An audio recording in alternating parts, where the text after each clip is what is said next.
Bueno, buenas tardes, todas, todos y todes. Bienvenidos a este webinario de la Asociación Argentina de Salud Pública. Como ustedes saben, estos webinarios son una tradición en esta sociedad. Lo que nosotros intentamos hacer con estos espacios es construir conversaciones. Yo ahora justo estoy en un congreso de la provincia de Buenos Aires y se estuvo hablando mucho del miedo, de los discursos odiantes, de los discursos negacionistas, y lo que se conversó mucho fue de la necesidad de construir estos espacios de conversación de calidad, que nos permiten también frenar un poco la vorágine de las malas noticias, de la necesidad de estar repensando constantemente estrategias de afrontamiento, estar pensando constantemente estrategias de reducción de daño y abordaje de crisis, para también pensar otras cuestiones. Y por eso hacemos este esfuerzo tan grande desde la Asociación Argentina de Salud Pública de mantener estos espacios a como dé lugar para, para reunirnos, para pensar, para conversar, para tener conversaciones de calidad y también para encontrarnos con gente que queremos, que respetamos, y este es el caso de hoy. Tengo el enorme placer, lo tengo anotado ahí quién es cada uno y cada una, pero no importa porque después se fijan en internet y lo googlean, pero son tres personas que yo quiero mucho. Santiago Jiménez, médico infectólogo que lidera una casa de los Hogares de Cristo de Más Antonio, bueno, y que la otra vez lo dijimos el lunes pasado, el martes pasado también, por la muerte del Papa, para quienes perdieron su pastor, abrazamos con mucho cariño, y para quienes no somos religiosos y religiosas, bueno, el honor de haber compartido un tiempo histórico con una persona tan notable como Bergoglio o Francisco. Eh, bueno, Santiago, Cecilia Guasini, responsable, también tiene un título bastante grande que no sé cómo es, de juventudes, y no sé qué ella les va a contar porque yo no abrí el Excel porque son amigos y amigas, que es una, bueno, para mí joven, eso habla más de mí que de ella, para mí joven, y la verdad que joven, emprendedora, con mucho compromiso por los derechos sexuales y reproductivos y por mucho compromiso por garantizar y por aprender y por garantizar cada vez mejores derechos de verdad, no solo en lo discursivo. Y finalmente, y no por eso menos importante, la querida Norma Miño desde la provincia de Misiones, bueno, Cecilia de la provincia de Córdoba y Norma de la provincia de Misiones, también responsable de salud sexual y reproductiva, que ella pone el cuerpo a todo y además siempre con un buen humor, siempre con una sonrisa, siempre riéndose, y eso es hermoso, y de alguien que además no pierde el entusiasmo.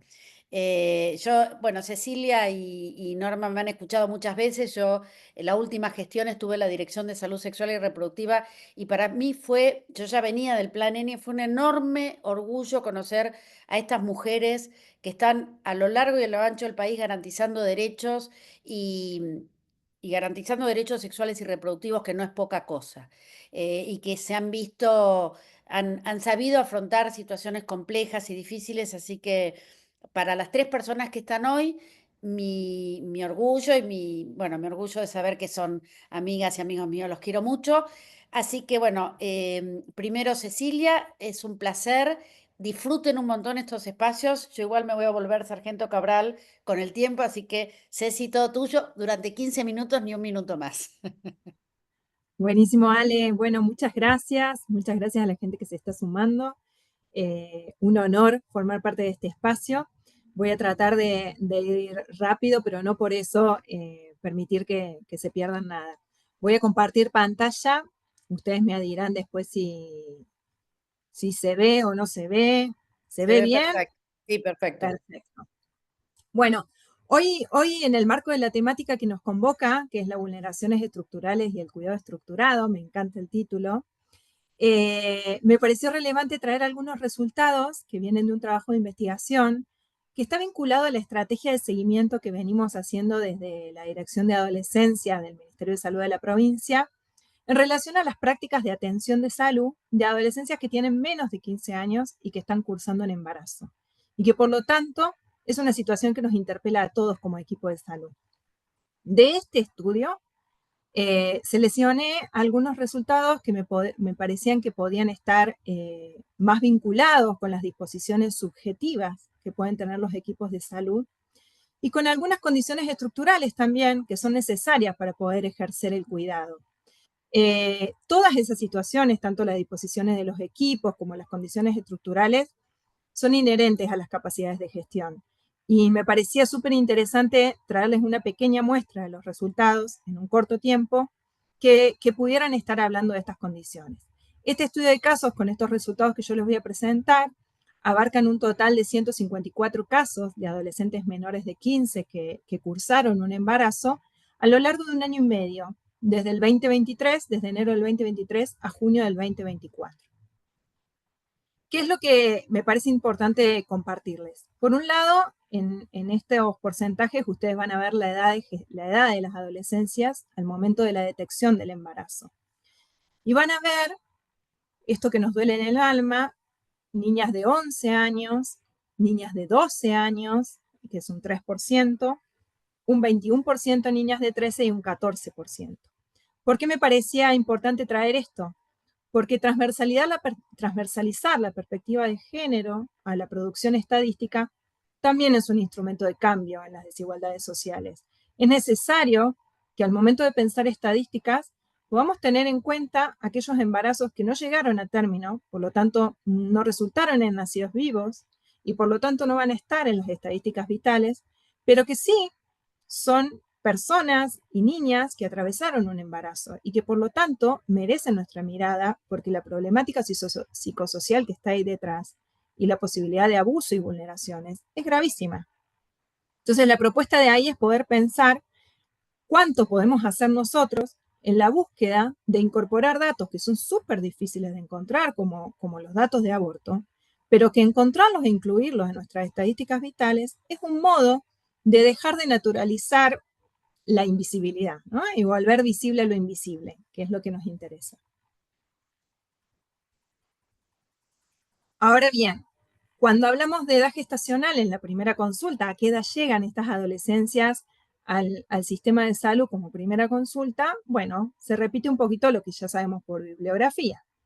La mayoría de las adolescencias tienen su primera consulta a partir de las 13 semanas de gestación y la minoría, en este caso el 42%, antes de las 13. ¿Cuáles son esas barreras de acceso que aún persisten? Son esas barreras que tienen que ver no solamente con el acceso a turnos, como ya sabemos, sino también con cuestiones sociales, ideológicas, lo que implica para una niña acercarse, por ejemplo, a un centro de salud de un pueblo, de una localidad pequeña, el prejuicio, lo que se puede decir, y también el autoconocimiento de su propio cuerpo. ¿Qué información tiene una persona de 13, 12, 14 años acerca de poder identificar que está cursando un embarazo cuando estamos antes de las 13 semanas de gestación? Entonces, cuando nos planteamos esta problemática, vinculamos la edad de gestación en la primera consulta con la decisión de las adolescencias en relación a la continuidad del embarazo. Y entonces nos encontramos con que la mayoría de las adolescencias que llegaron en un evento tardío, el 92% manifestó querer continuar con el embarazo, y sin embargo, cuando nos vamos a las adolescencias que tuvieron su primera consulta antes de las 13 semanas, la mayoría eligió interrumpir el embarazo. Por lo tanto, el efecto de la consulta tardía no solo tiene que ver con los controles de embarazo y el cuidado, sino también con el cuidado futuro y el impacto que va a tener esto sobre su trayecto de vida. Otro resultado que lo traigo a colación, que también tiene que ver con la edad gestacional, es que es la decisión manifiesta en relación a la continuidad de interrupción del embarazo. El 34% manifestó y la mayoría de las adolescentes manifestaron la decisión de continuar, ¿sí? Teniendo en cuenta que la decisión muchas veces es una decisión manifiesta, pero no podemos dar cuenta del grado de asesoría que tuvo esa persona, el grado de, por ejemplo, de consulta individual, de trabajo interdisciplinario, de tiempo de reflexión que pudo haber tenido, tenemos que hablar de decisión manifiesta y no sabemos en qué grado esa decisión estuvo con toda la información que requería. En las historias clínicas, por ejemplo, no se encontraron documentos que validen la toma de decisión sobre el tipo de parto, ni tampoco acerca de si habían consentido o no ese tipo de parto o esa vía de parto. Entonces, tanto en lo que es la continuidad o la interrupción del embarazo como en las vías de parto, en este caso cesárea y parto vaginal, el 41%, que no es un dato menor, fue a cesárea. No sabemos si fue una cesárea electiva o una cesárea por causa biomédica.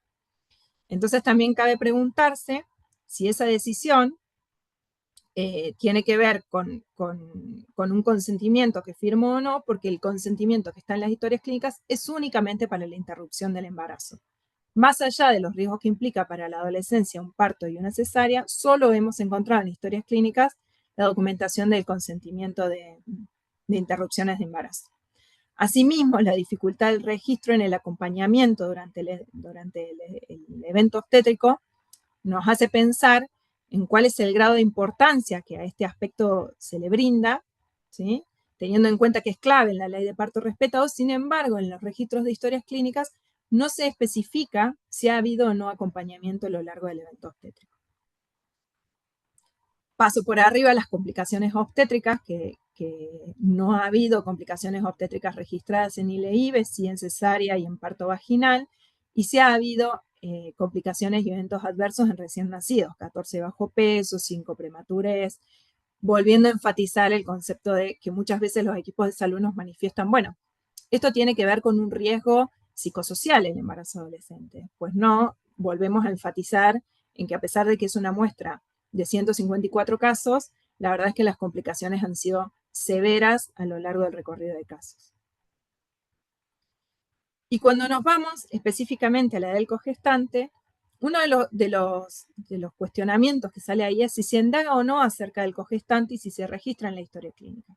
Es muy difícil identificar en historia clínica el registro de la edad del cogestante. Muchas veces, como se consideran datos que tienen que ver con la adolescente, con la usuaria del sistema, pero no lo que hace a su situación de salud.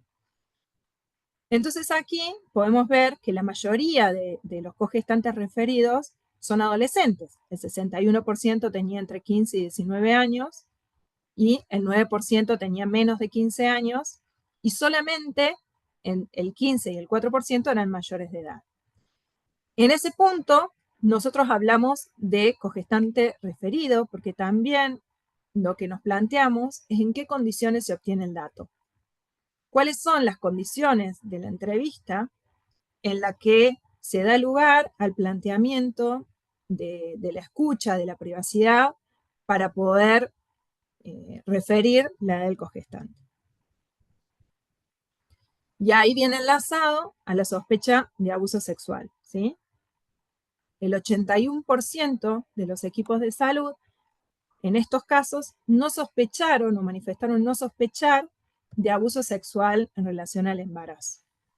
Y en ese punto, y enlazándolo con la edad del cogestante, no es sencillo para una adolescente relatar un abuso sexual, más si es intrafamiliar y más si ese relato que ella va a dar implica consecuencias tanto para ella como para su familia. Por ejemplo, la posibilidad de ser separada de su familia, por ejemplo, resignificar un trauma, etc. Por todo esto, y no es poniendo en duda la palabra de las adolescencias, sí, pero sí cuestionándonos si estamos dando las condiciones necesarias para que pueda manifestarse sin miedo y sin riesgos. Entonces, los equipos manifiestan no sospecha porque es otro adolescente, porque parece ser un noviazgo, pero no están pudiendo garantizar el trabajo interdisciplinario, la privacidad y la confidencialidad. Y muchas veces, cuando empezamos a cruzar algunos indicadores, en este caso, se cruza el indicador de edad gestacional en la primera consulta, entendiendo que una persona que llega después de las 27 semanas de gestación a primera consulta es un indicador de riesgo. La no escolaridad, aquí van a ver que del 27% de las que llegaron después de las 27 semanas de gestación en la primera consulta, el 38% no estaba además escolarizada. Sin embargo, ante esa situación, solamente el 25% sospechó abuso sexual, es decir, no se consideraron esos indicadores como indicadores de riesgo o de abuso sexual. Y ahí también uno puede pensar en la fragmentación de la atención, el pluriempleo por parte de los profesionales y la falta de espacios de reflexión grupal, interdisciplinaria, también son condiciones estructurales que dificultan poder juntar todos los indicadores para una sospecha. Muchas veces, en este estudio, por ejemplo, el 60% de las adolescentes fue atendida por más de un equipo de salud, y en ese sentido, si no hubo una articulación en la información, y por ejemplo la entrevista de servicio social fue en primer nivel, y la entrevista ginecobstétrica fue en un tercer nivel y no enlazaron los datos, es muy difícil poder arribar a un análisis situacional de lo que le está pasando a ese adolescente. Entonces, voy a pasar a la que sigue. Aquí está. Otro dato que resulta relevante es el acceso a las consultas de salud mental y servicio social. Y entonces nos dio que solamente el 47% de los casos de las adolescencias habían accedido a ambas consultas, ¿no? Volviendo a enfatizar este concepto de que en el discurso entendemos que es una situación compleja, pero luego las condiciones de atención no están dadas para que pueda acceder a toda la complejidad de la atención que se merece, ya sea por la disponibilidad de turno, por la dificultad de disponer de equipos de salud en los distintos niveles de atención, por la necesidad de traslados. En ese sentido también, si necesitamos un traslado para garantizar una interrupción de embarazo y la persona tiene que trasladarse y estar ausente y buscar un acompañante, también dificulta su decisión. Te Bueno, quedan 4 minutos, Ceci, ¿eh? sí, la sobreintervención entonces queda cuestionada por este concepto de necesidad de complejidad. Ahí está. Por lo tanto, ¿a qué conclusión quiero que arribemos en este repaso? Que la redacción de protocolos por sí sola, entonces, porque existen vastos protocolos de atención, no es suficiente ni fundamental para acompañar a los equipos en la implementación, sino que es necesario comprender las dimensiones subjetivas que influyen en las prácticas de los equipos de salud, y también le agrego las dimensiones estructurales. Es el acto mismo, agrego yo, de escuchar, de construir un vínculo auténtico, donde está principalmente la respuesta a esta problemática. Y la escucha, más que una herramienta, es en sí misma una forma de cuidado y de revolución, ¿sí?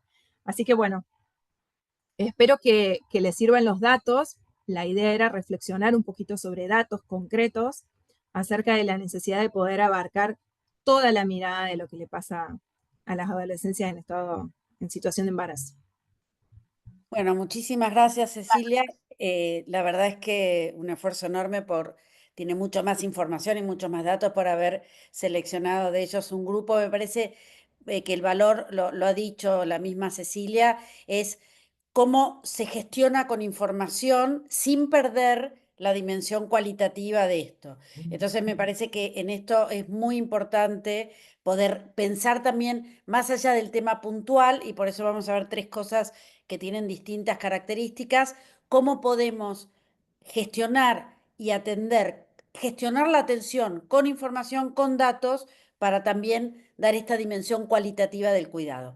Bueno, ahora va a seguir Santiago. Adelante, Santiago, tenés ¿Se me 15 minutos. escucha bien ahí? Sí. Perfectamente, sí. Bueno, muchísimas gracias por la invitación. Ale, voy a dar el único título que me honra, es de salteño, que no lo nombraste.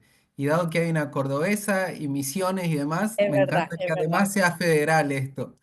Este, entonces, rápidamente, yo pensaba cómo abordar esta charla. La semana pasada me invitaron a dar una charla de resistencia bacteriana, dando así estos títulos rimbombantes de que va a ser una de las principales causas de muerte digamos, en un futuro muy cercano, y que la mayoría de las bacterias son enterobacterias.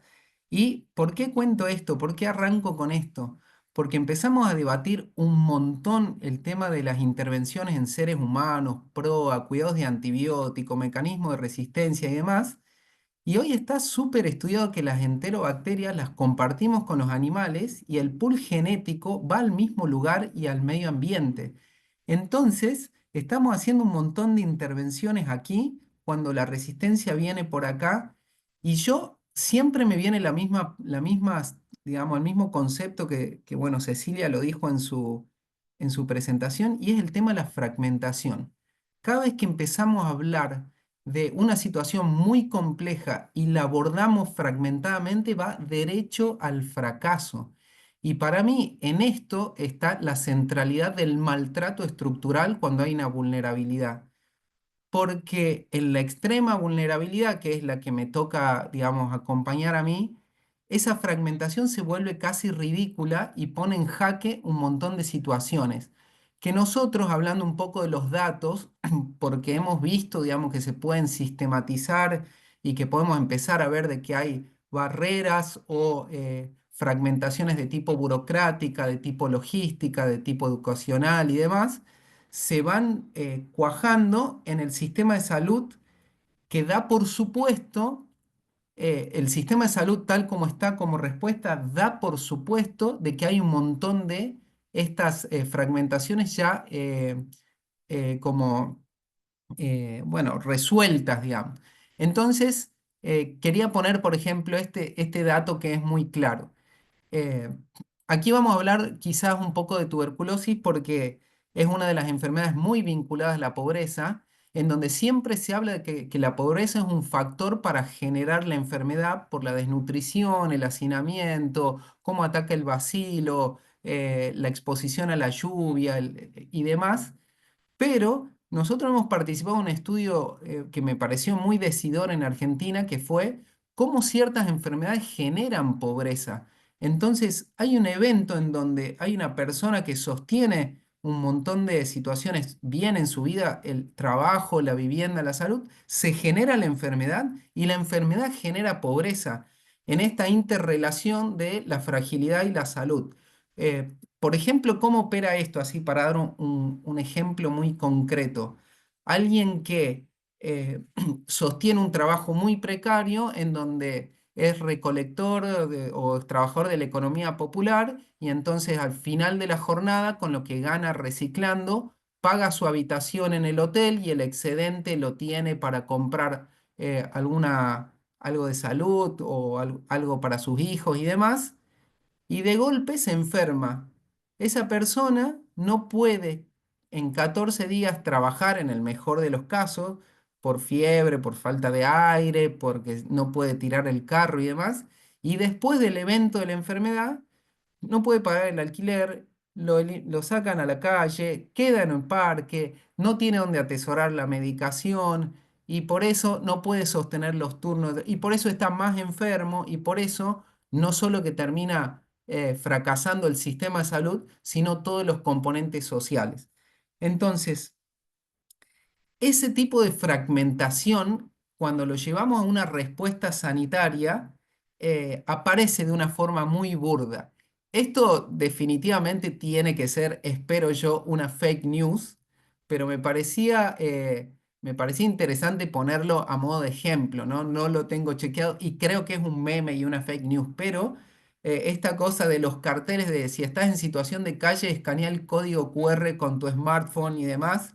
Parece algo ridículo, esperemos que sea una fake news, pero hoy por hoy, por ejemplo, hablando de enfermedades concretas, el sistema de salud invierte muchísima plata en fármacos de segundas líneas y demás, que sí o sí tienen que tomarse con el estómago lleno por la farmacocinética del medicamento. O tiene que tener un pH ácido y entonces para que realmente funcione en el operativo, por ejemplo, no sé, una rifabutina, una bedaquilina, digamos, tratamiento de enfermedades vinculadas a la pobreza, necesitan el pH ácido y entonces es comprate una Coca-Cola y tomate con una Coca-Cola esta medicación.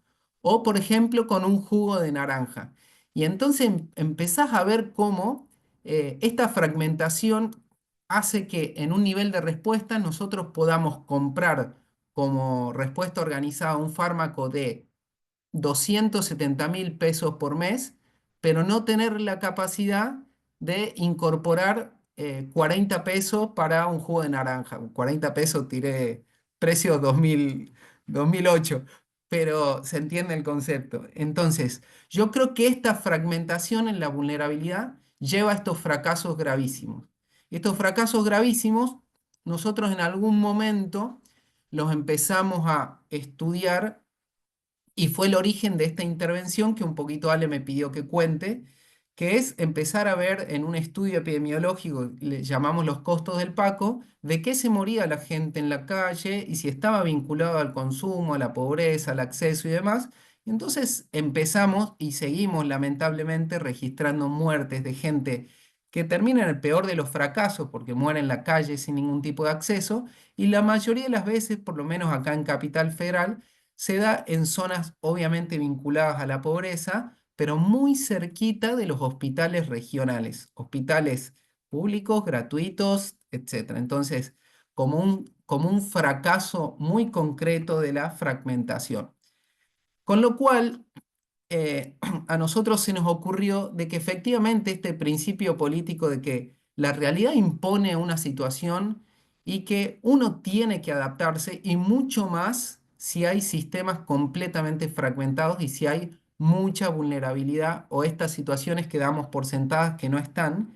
Y nosotros creamos de alguna forma un mecanismo de respuesta de adaptar eso a donde esté la necesidad. Y si necesitábamos integrar todo en un mismo lugar, esa iba a ser como nuestra mayor capacidad de gestión.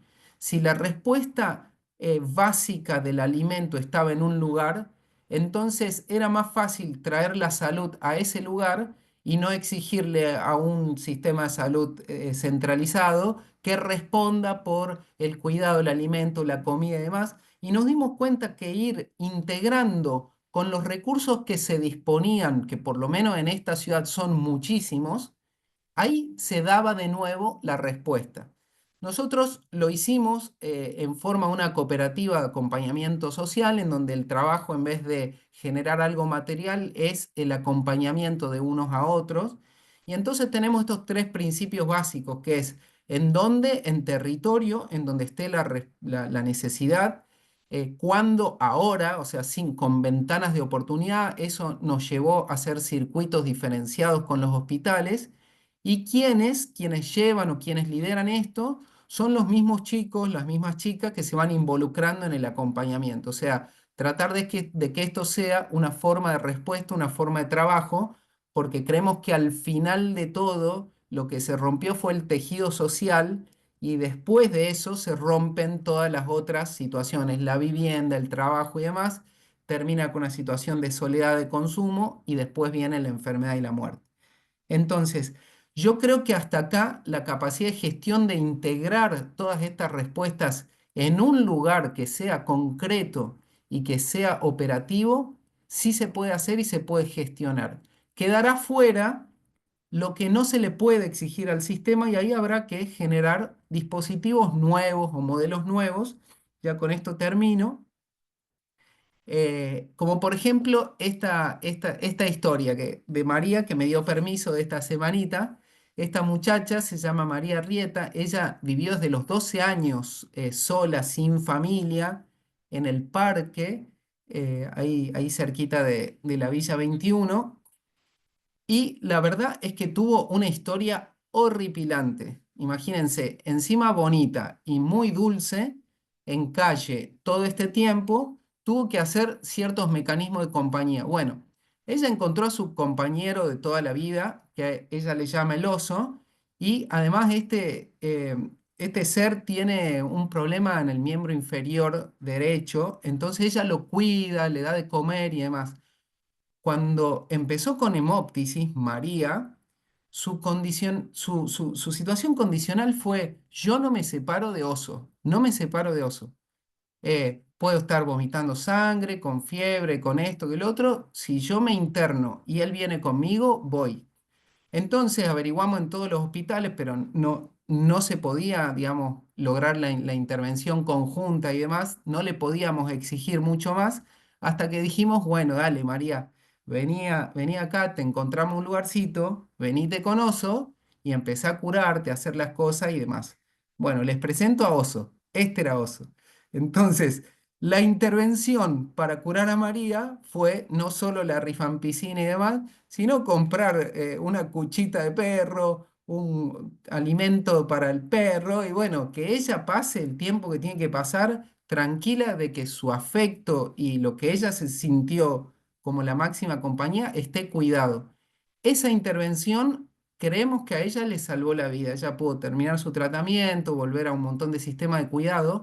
Y si uno se espera 10, digamos, se toma 10 minutos en escuchar su historia, es brutal. Definitivamente nadie le pediría que se separe de este perrito. O si ella volvía a la calle y no lo encontraba, no hubiese tenido ningún tipo de sentido curarle nada. Entonces, esas cosas que está claro de que no le podemos, digamos, forzar tanto a los sistemas de salud, quizás son las cosas que haya que pensar cuando hay mucha, mucha vulnerabilidad en armar lugares nuevos que puedan contemplar estas cosas. Con esto termino, no lo tenía pensado, pero ya que lo nombraste, Ale, sé que lo hiciste por deferencia mía. Yo creo que el mensaje de Francisco más importante ha sido eh, cuidar a los más vulnerables y cuidar la casa común. Para nada se me vino a la mente como para hacer ese el diálogo de toda la presentación, pero la primera presentación se me vino a la mente la semana pasada diciendo, si no cuidamos la casa común, la verdad que se nos va igual a meter todas las resistencias. Y bueno, esto pareció ser como un cierre, de decir, bueno, cuidar todo global, el cuidado global también significa como dignificarnos y no fragmentarnos en quizás especie humana simplemente. Entonces, bueno, muchas gracias y creo que estamos bien de tiempo. Mírales, me faltó Justito, un sí. minuto. Justito, Bien. justito. Perfecto. Muchísimas gracias, Santiago. Después yo voy a hacer un cierre de todas estas presentaciones, pero mientras le paso la posta a Norma, yo creo que otro nombre que le podríamos haber dado a estas presentaciones es cómo convertir historias de tristeza y desamparo en alegría. Y me parece que ahí podemos también encontrar una fuente y una llave para ir pensando estas estrategias de cuidado. Adelante, Norma. Va a cerrar Norma también con una experiencia de salud sexual y reproductiva, algo que ella viene trabajando hace mucho, y después hacemos un cierre con las tres presentaciones. Si alguien quiere también ir poniendo preguntas, las puede ir escribiendo en el chat. Está silenciada, Norma, ¿eh? Ahí estamos. Ahí está. ¿No? Bueno, buenas tardes o buenas noches para todos. La verdad que muchísimas gracias a Alejandra y a todo el equipo de la Asociación Argentina de Salud Pública por este espacio, por generar este momento fundamentalmente de intercambio, ¿no? Porque esa es la idea y de apoyar fuertemente a nuestra salud pública, por lo menos desde mi punto de vista. Y yo me planteaba justamente, al igual que Ceci y Santiago, cómo encarar esta temática, ¿no? Y así como Ceci habló un poco de los resultados, yo voy a hablar específicamente de la metodología y la modalidad de trabajo desde un ámbito y una zona específica sanitaria de la provincia. Y fundamentalmente lo que vamos a hacer es presentar un trabajo, tal vez no de investigación, pero sí un trabajo que está encuadrado para mí, desde mi punto de vista, en la Agenda de Salud Sostenible para las Américas de 2018 y 2030, que habla justamente de las desigualdades e inequidades en torno a la salud, ¿no? Que la única manera de poder reducir estas inequidades es a través de un trabajo interdisciplinario con enfoques intersectoriales, multisectoriales, regionales, enfocado en los determinantes sociales y ambientales de la salud. Así que coincidentemente estamos todos mirando hacia ese lugar. Y yo creo que la atención primaria de la salud es un eje fundamental, es un pilar, ¿no es cierto?, para poder abordar y trabajar un sistema sanitario equitativo, un sistema universal, fundamentalmente, ¿no? Donde haya no solamente equipamiento, sino también fundamentalmente recursos humanos formados, recursos humanos que puedan trabajar en equipo, que puedan gestionar, que puedan decidir y que puedan trabajar fundamentalmente desde un dispositivo diferenciado y desde circuitos que estén también diferenciados. Entonces, abordamos justamente esta temática desde la diplomatura que tiene la Asociación Argentina, que también los invito a que ingresen a la página y vean, porque la verdad que es una diplomatura excelente, con profesionales y profesores brillantes que nos acompañaron todo el año. Y bueno, y este es producto de esa diplomatura, así que la idea es compartirlo con ustedes. Así que bueno. ¿Qué es lo que vamos a abordar? Justamente la atención integral, cómo debiera ser esta atención integral a niñas embarazadas menores de 15 años en contexto abusivo, y tomé específicamente una zona centro Uruguay de la provincia, ¿no? Cómo al incorporar la perspectiva de género en las políticas públicas también nos permite identificar las diferencias y desigualdades basadas fundamentalmente en el género, algo que está construido ya históricamente, ¿no? Esta es nuestra provincia, ahí está marcado el círculo a donde focalizamos nuestra acción. Fundamentalmente hay 3 departamentos en esa zona sanitaria: Oberá, Cainguás y 25 de Mayo. Lo que hicimos fue analizar nuestros indicadores en esa zona, y donde veíamos que desde el 2019 el número que teníamos de niñas embarazadas oscilaba entre 35 y 39 niñas en forma anual. Entonces esa fue nuestra primera pregunta, es decir, qué pasaba que no descendía ese número, y qué pasaba, qué barreras podíamos pensar de que existía en esta zona, ¿no? Entonces, bueno, pensamos que era la falta de recursos humanos formados en la problemática, el desconocimiento de la hoja de ruta, que todos conocemos cuál es la hoja de ruta de atención integral a niñas embarazadas, pensábamos que podría ser esto, la falta de articulación interdisciplinaria o intersectorial para el abordaje integral, la falta de capacitación para realizar una consejería específica en opciones, ¿no es cierto?, que tenga la perspectiva de derecho, de género y de generacional. También pensamos que podría ser la falla en la aplicación de los protocolos, porque tenemos el protocolo de la ley 2767, el protocolo de atención a víctimas de abuso, y nosotros tenemos otro protocolo en la provincia de justamente atención a niñas embarazadas, que es una resolución ministerial. La falta de circuitos ágiles, coordinados, articulados, o ausencia directamente de equipos que sean interdisciplinarios y que aborden esta problemática de forma integral, o la objeción de conciencia, que podría ser también un factor obstaculizador, ¿no? O tal vez no pensar en que una niña menor de 14 años podría estar embarazada. Esto de que hablaba Ceci, de visibilizar o invisibilizar, ¿no? Entonces pensamos como objetivo primero justamente fortalecer la capacidad de acción de nuestros equipos de salud para la detección temprana, tanto de la violencia sexual como del embarazo forzado, ¿no? Y esto lo queríamos hacer con la implementación de un dispositivo de referencia en cada departamento de la zona sanitaria. Acuérdense que les dije que había 3 departamentos, entonces por ende queríamos tener 3 dispositivos en esa zona. Conocer las herramientas para la detección y atención integral de menores de 15 años en situaciones de abuso, embarazo forzado, aborto, identificar las redes de comunicación, las denuncias a los organismos de protección, si estaban trabajando o no con el organismo de protección de los derechos de niños y niñas y adolescentes, y determinar cuál era el papel del equipo de salud en la atención en estas situaciones, ¿no? Y cómo lo estaban abordando. Eso nos pusimos como objetivos principales, ¿no? Cuando llegó el momento, sacamos un presupuesto para ver cuánto iríamos a gastar, ¿no es cierto?, o a invertir desde mi punto de vista.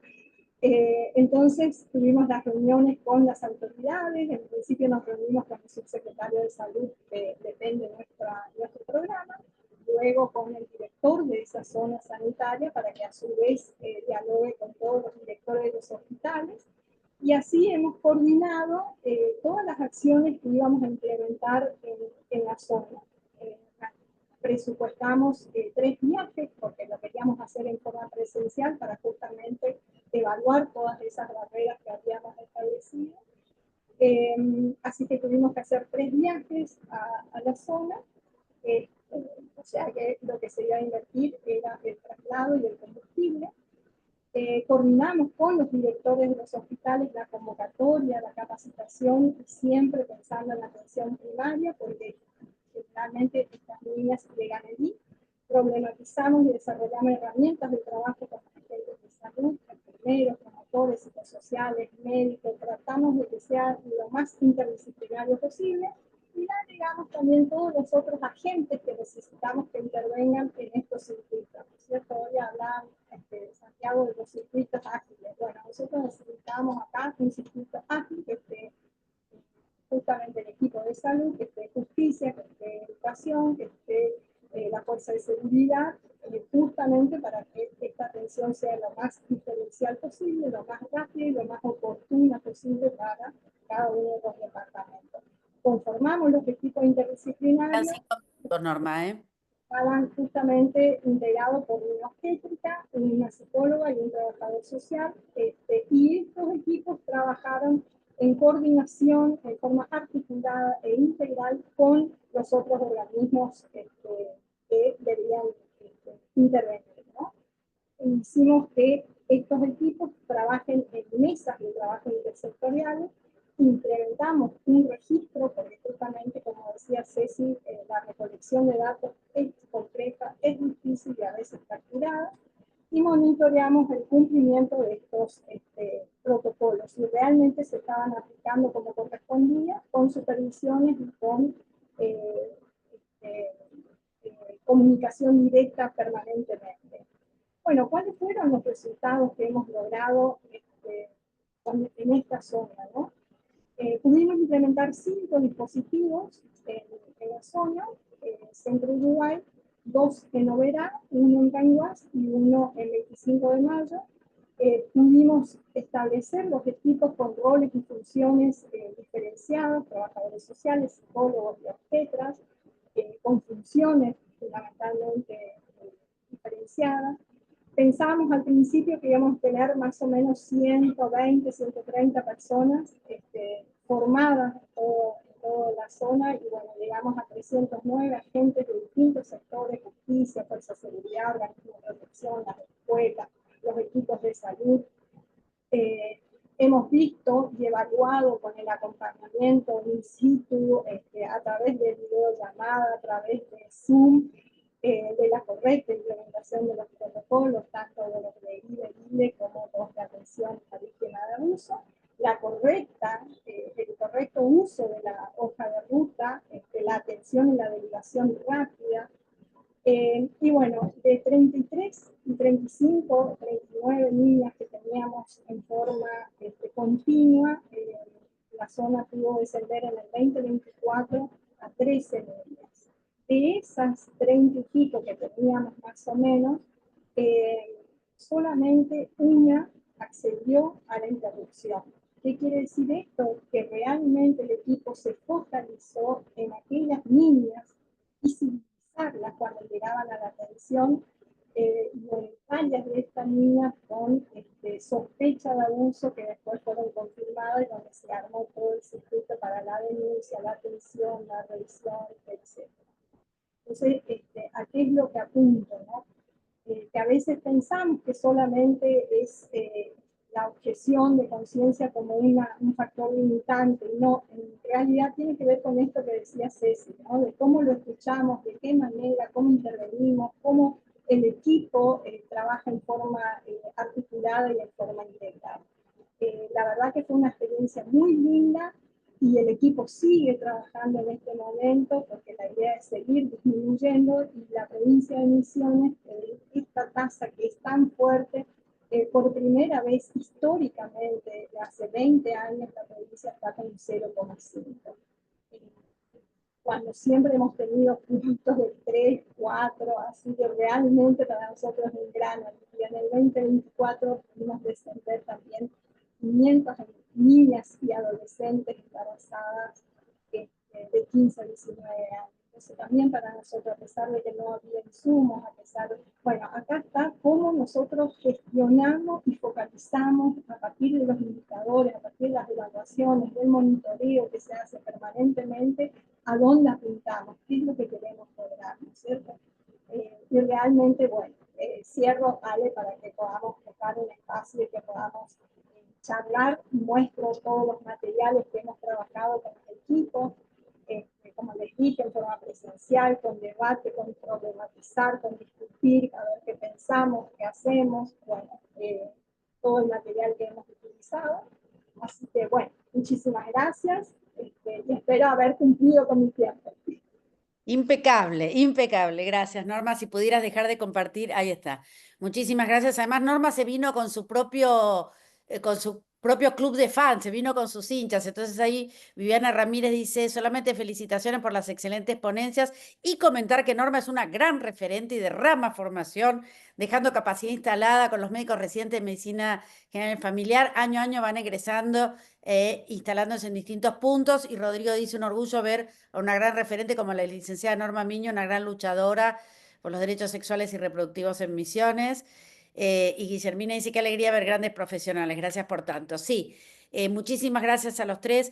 Yo quiero contarles un episodio que, como les conté, yo estoy en Mar del Plata, ahora en el COSAPRO, que es un congreso que se hace todos los años de salud de la provincia de Buenos Aires, muy multitudinario, que me invitaron a dar una charla, y cuando venía caminando desde donde era el congreso hasta acá, hubo un episodio que yo vi un grupo de gente que estaba confusa y yo no sabía qué hacer y paré, miré y me di cuenta que había una persona tirada en el piso y que la confusión de la gente era porque no sabían si esa persona que estaba tirada en el piso correspondía a los horizontales o a los verticales.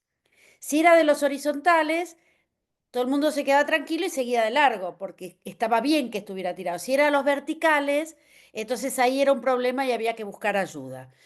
Acá tenemos 3 personas que se ocupan de los horizontales, de personas en extrema situación de vulnerabilidad, como son las niñas menores de 15 con un embarazo, que por definición están transitando un riesgo, pero además, como dijo Cecilia y mostró en números y también lo dijo Norma, son niñas que tienen una situación de vulnerabilidad previa y también a las personas que se ocupa Santiago. Y yo pensaba esto en la atención de estas personas que hace, y me consta porque yo conozco personalmente estas 3 personas que disertaron hoy, que tiene que ver con un compromiso corporal de todas las dimensiones del saber, digo, y donde la técnica es una herramienta que está puesta al servicio de algo más.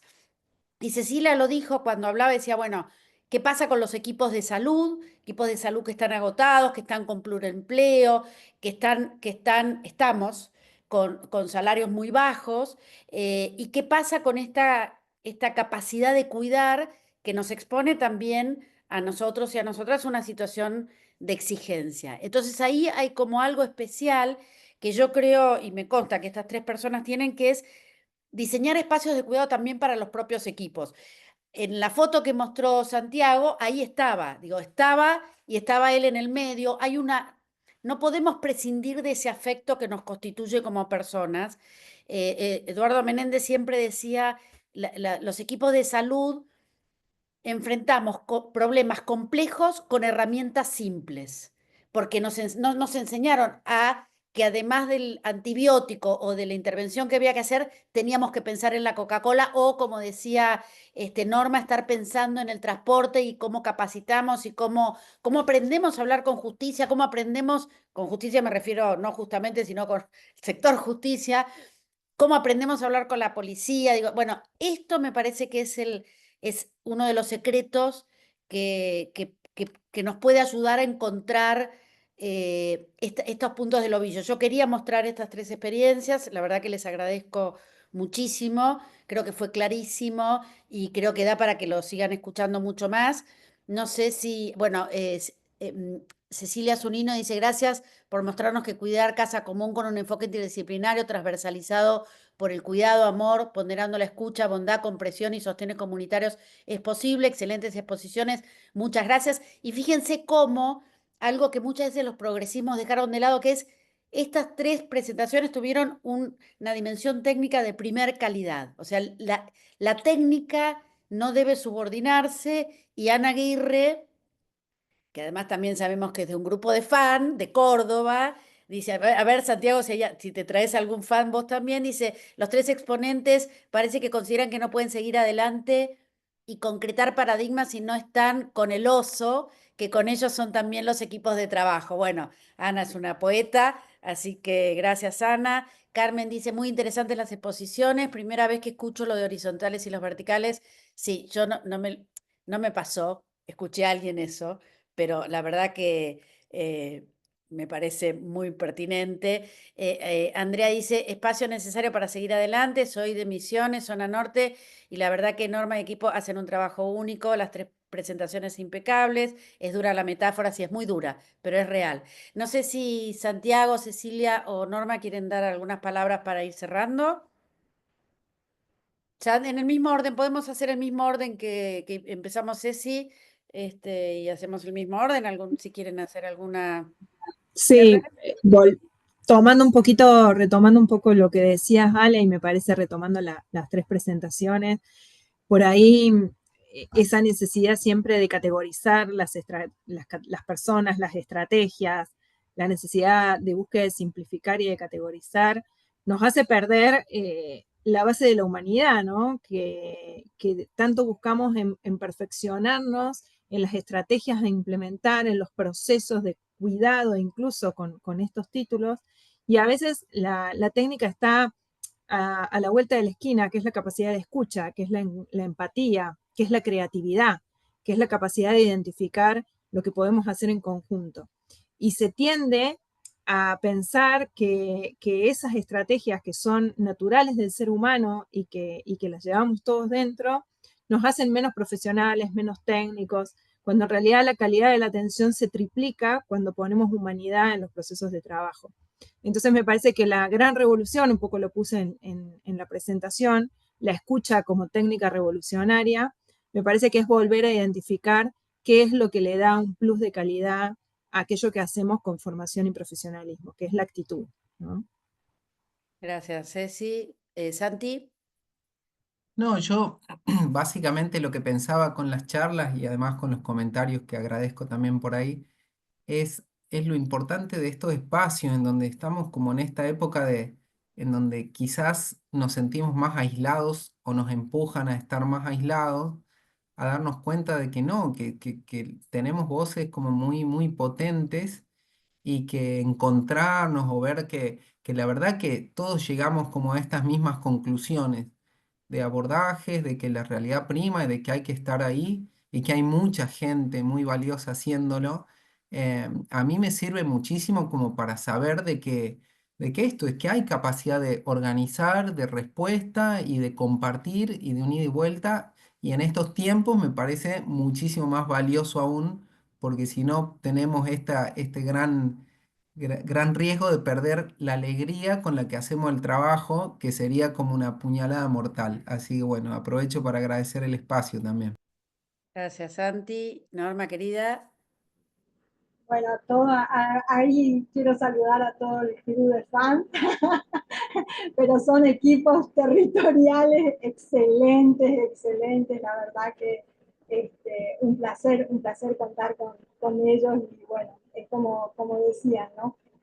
La verdad que humanizar en este momento, en este contexto, la salud y la escucha a nuestros equipos, yo creo que es lo fundamental. Pero también es fundamental no pensar de que la gestión es todo presupuesto. El programa de salud sexual no tiene ningún presupuesto y sin embargo tenemos la alegría de año tras año mirar nuestros indicadores y son los mejores en nuestra provincia. Así que con eso yo les puedo asegurar de que lo que hace falta es actitud, es empatía, es buena escucha, es acercarnos a la gente que tiene ganas de hacer cosas, porque hay muchísima capacidad de gente que quiere modificar, mejorar, fortalecer la salud pública. Entonces, bueno, esos son nuestros aliados estratégicos, ¿no es cierto? Aliarnos con la gente que todavía tiene ganas, tiene capacidad y que quiere hacer cosas para mejorar el bienestar de todos, ¿no? Ahí está también la clave. Así que bueno, muchísimas gracias, Ale. Muchísimas gracias a mis compañeros de escucha.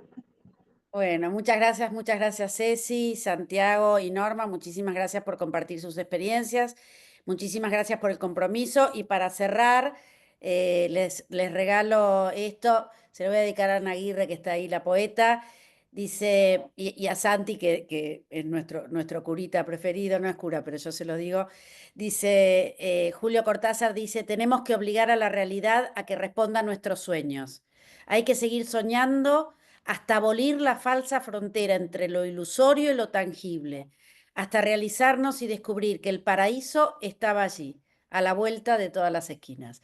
Muchísimas gracias, nos vemos el lunes que viene. Un abrazo. Chao.